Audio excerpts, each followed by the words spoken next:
Hello chers élèves, donc aujourd'hui nous allons voir comment effectuer une division par un nombre décimal. Donc là vous avez 28,35 divisé par 4,5, donc vous voyez que là on divise par un nombre décimal 4,5. Alors l'idée en fait pour pouvoir faire cette division, c'est déjà de mettre cette division sous la forme d'une fraction ou d'une écriture fractionnaire, comme je le montre ici. On a donc 28,35 sur 4,5.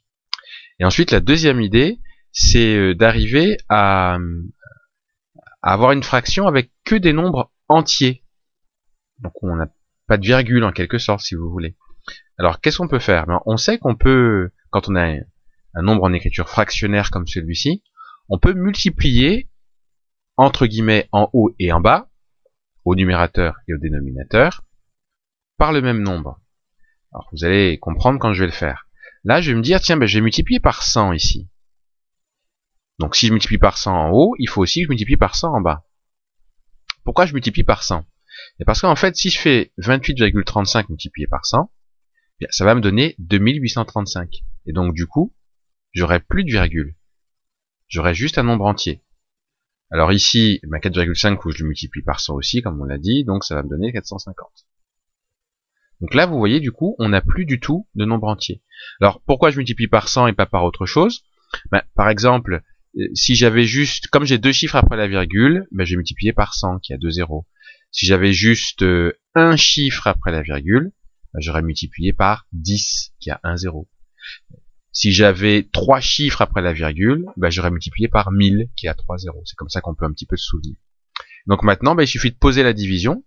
2835 divisé par 450. Bon, alors je pose la question. Comme j'ai trois chiffres ici, je reprends trois chiffres ici. En 283, combien de fois 450?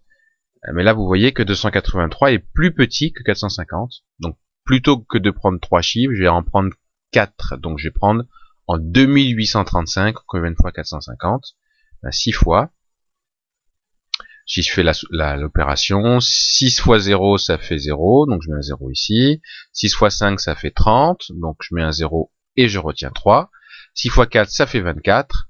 24 plus 3, ça fait 27, et donc je vais soustraire 2700. Et 2835 moins 2700, là j'ai 5, là j'ai 3, là j'ai 1, et là j'ai 0. Ensuite, comme il n'y a plus de chiffres, il faut que j'abaisse un 0 et que je mette tout de suite ma virgule ici. Et je me pose la question, en 1350, combien de fois 450? Bien en fait, on l'a 3 fois. 3 fois 0, ça fait 0. 3 fois 5, ça fait 15. 3 fois 4, ça fait 12, plus 1, ça fait 13. Et donc, 6,3 quand je soustrais tout ça. Voilà, la soustraction est terminée. Donc vous voyez en fait que l'idée, quand on veut diviser par un nombre décimal, l'idée c'est de transformer la division pour ne plus avoir entre guillemets de nombres à virgule, mais d'avoir que des nombres entiers. Voilà donc comment on pouvait s'y prendre.